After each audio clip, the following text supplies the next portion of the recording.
Vous avez entendu, amis, quel est celui qui vient.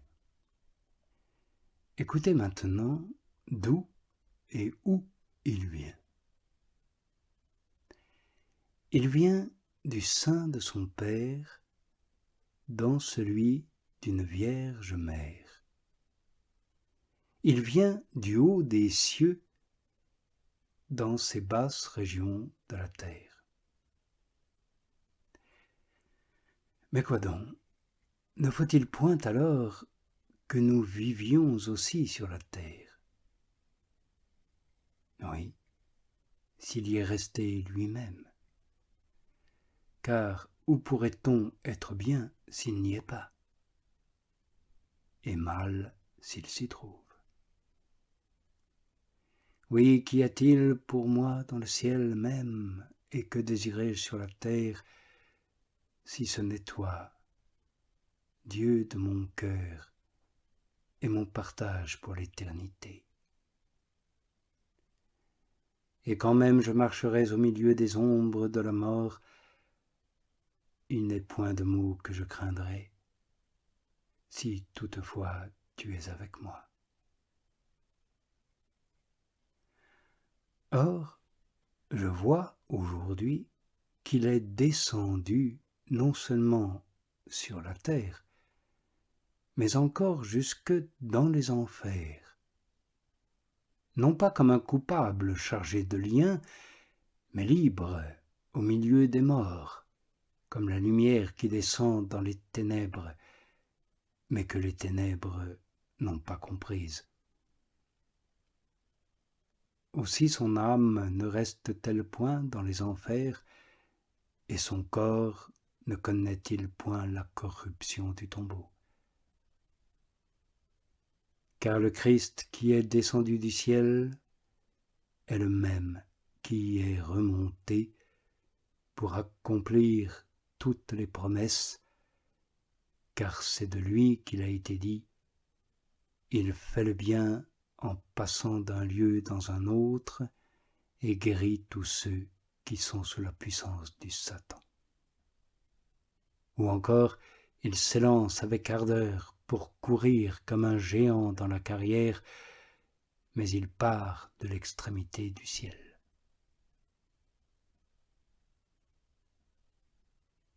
Aussi est-ce avec raison que l'apôtre s'écrie « Ne recherchez que ce qui est en haut, dans le ciel où Jésus, le Christ, est assis à la droite de Dieu. »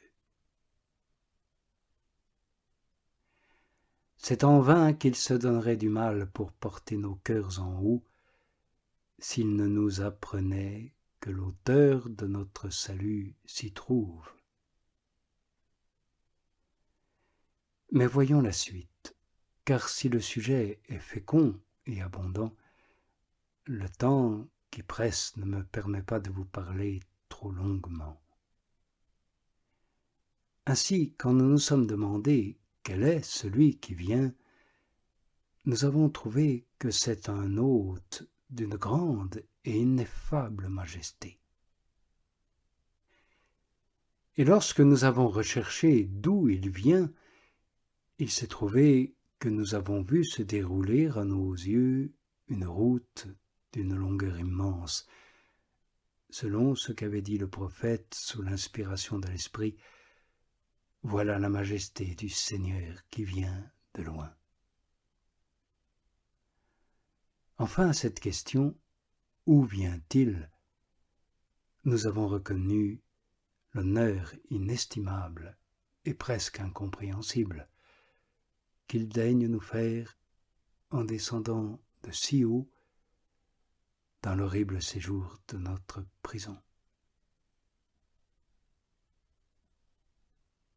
À présent donc, qui pourrait douter qu'il ne fallut rien moins qu'une bien grande cause pour qu'une si grande majesté daignât descendre de si loin dans un séjour si peu digne d'elle.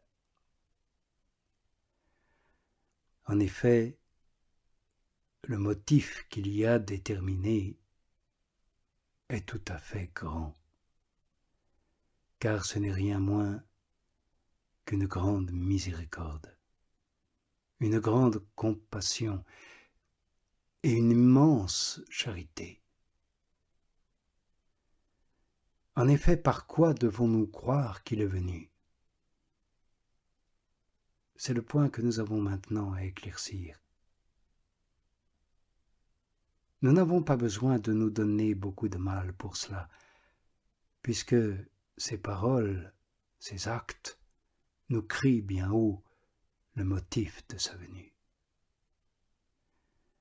En effet, c'est pour chercher cette 100e brebis qui s'est perdue et qui erre de ci de là, qu'il est descendu en toute hâte des montagnes célestes. Oui, c'est pour que ses miséricordes fissent comprendre mieux encore au Seigneur et que ses merveilles montrassent plus clairement aux hommes que c'est pour nous qu'il est venu. Combien grand est l'honneur que nous fait le Dieu qui nous vient chercher ainsi.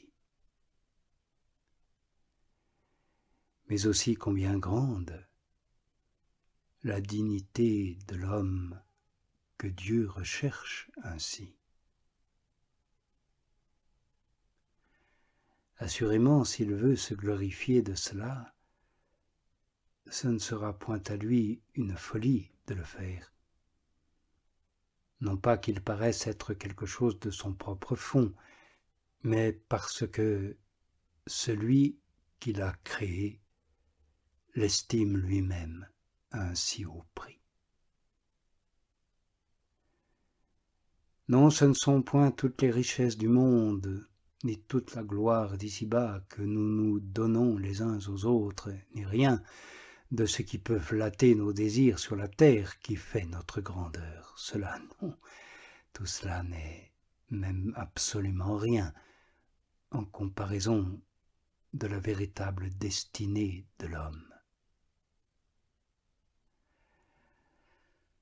Oui, Seigneur, qu'est-ce donc que cet homme, pour que tu le combles de tant de gloire, et pourquoi ton cœur est-il porté en sa faveur? Néanmoins, je me demande, pourquoi, au lieu de venir à nous, n'est-ce point nous qui sommes allés à lui? Car outre que c'est notre intérêt qui est en question, ce n'est pas l'habitude que les riches ou les puissants aillent trouver les pauvres et les misérables, même quand ils ont le désir de leur faire du bien. En général, ils appellent le pauvre et le misérable à eux, et leur font du bien une fois venus. Il est vrai, amis, que c'était bien à nous à aller vers lui. Après la trahison que nous avons commise envers lui. Mais nous en sommes doublement empêchés. D'abord, nos yeux sont bien malades, et le Très-Haut habite une lumière inaccessible. Et puis nous sommes comme paralysés et gisant sur notre grabat. Nous ne pouvons donc nous élever jusqu'à Dieu, lui qui demeure si haut. Oui, voilà pourquoi, au lieu de nous appeler à lui et de nous laisser monter vers lui, le bon Sauveur et doux médecin de nos âmes est descendu de là-haut où il habite. Et par compassion pour nos yeux malades, il a voilé l'éclat de sa lumière. Il s'est en quelque sorte placé dans une lanterne en prenant son glorieux corps cette chair infiniment pure de toute souillure. C'est là en effet ce nuage léger et translucide dont parle le prophète et qui nous voile l'ardeur du soleil que nos yeux ne pourraient supporter. Oui, ce nuage léger et translucide sur lequel il avait annoncé que le Seigneur monterait pour descendre en Égypte.